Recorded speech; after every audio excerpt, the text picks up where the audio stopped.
Hi, I'm Charles Head. I'm here at Toccoa Raceway.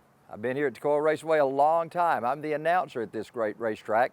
I started announcing here 47 years ago, but I've been to a lot of different places since, and I'm back here again. We're going to take you through a journey today of what it's been like for me in racing. I started off in motorsports by just coming to this racetrack. My parents would bring me here. We'd come every Saturday night and we would watch the races, the dirt track races, and just had so much fun, and it became part of me. And I decided at some point that I wanted to be involved in racing in a big way.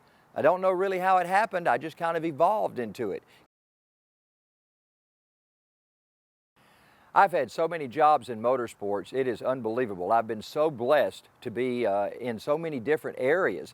I started out, of course, just as a kid watching races, and then my first job in motorsports was unpaid. It was right here at this track. I was rolling tires for a team. I just showed up, and they said, "Hey kid, grab that tire and roll it on here."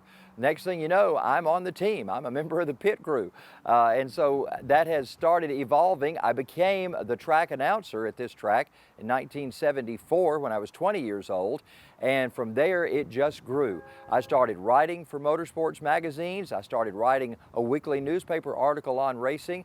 I've been a PR director for NASCAR teams. I even held the sign on pit road once for a NASCAR team whenever they came in to do their pit stops. So I've had a lot of different jobs in motorsports.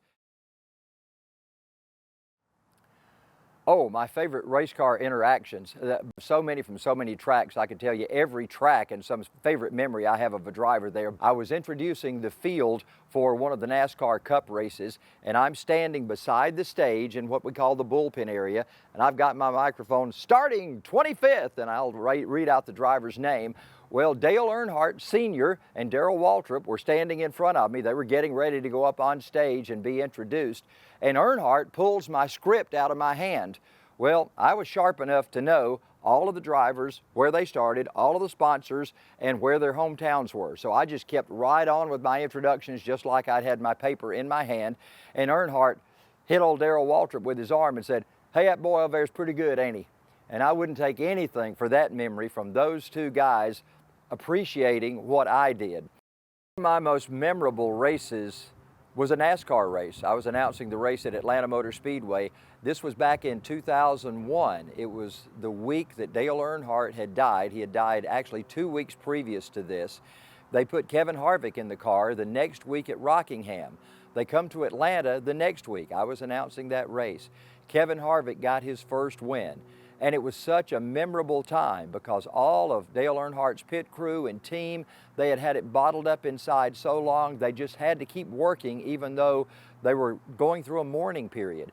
And when Harvick won that race, they just let their emotions fly. It was so interesting to see these guys, these big guys like Chocolate Myers and the burly guys on the team just crying like babies because they let their emotions finally pour out when Kevin Harvick won his very first race under very unusual circumstances. I prepare to announce a race different ways depending on where I'm announcing. If it's a local track that I'm at all the time, like Toccoa, Livonia, Hartwell, Atlanta Motorsports Park, I pretty much know the drivers and I know a lot about their history. I will keep track of how many wins they've had and how many pole positions they've had and those kind of statistics as those remain fluid and change weekly. But if I'm doing a NASCAR race, I do a lot of research in advance. I always find out how this driver finished in the last race they were at this track, how they finished in the last race they ran, what their history has been at this racetrack over the years, where they stand in points, and all of that I have preparation for and have information for me when I'm there. It does take a lot of work behind the scenes to get ready to make a fluid broadcast in the end. For someone who would like to get involved in the broadcast side or the announcing side of motorsports, let me tell you one thing. We need you. We need young announcers. We need people coming through the pipeline. You just have to commit to every Saturday night or once a month or whatever your local track races, and make sure that you learn all you can. Get comfortable with a microphone. Get comfortable talking to people. Get comfortable explaining stories because you'll be doing a lot of it. It's a wonderful profession to be involved in. And I encourage anybody that wants to do it, I'll train you. Come sit alongside me and you can be an apprentice and I will train you any way I can. You know, I'm 67 years old. There's not a whole lot of years left in here. I might have 60 or 70 more good years. We don't know. But anyway, we'll have some time left to continue to announcing, but we need some young folks coming along the way as well.